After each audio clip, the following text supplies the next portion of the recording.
इस वीडियो में हम जानेंगे कि भारत की तट रेखा की लंबाई अब कितनी है।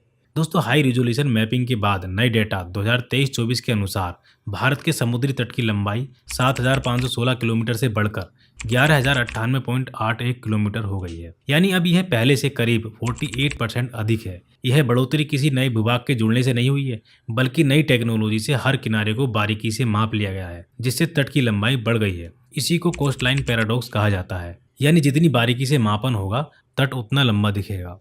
गुजरात अब भी भारत का सबसे लंबा समुद्री तट वाला राज्य बना हुआ है। गुजरात का समुद्री तट 1970 में 1214 किलोमीटर था, जो अब नए डेटा 2023-24 में बढ़कर 2340 किलोमीटर हो गया है। गुजरात के बाद पहले के आंकड़ों के अनुसार आंध्र प्रदेश दूसरे स्थान पर था, लेकिन दोस्तों अब गुजरात के बाद दूसरे स्थान पर तमिलनाडु राज्य आ गया है, जिसके समुद्री तट की लंबाई पहले 906 किलोमीटर थी, जो अब बढ़कर 1068 किलोमीटर हो गई है। आंध्र प्रदेश अब तीसरे स्थान पर पहुंच गया है। सबसे कम तटरेखा वाला राज्य गोवा है, जिसकी तटरेखा की लंबाई 193.95 किलोमीटर है।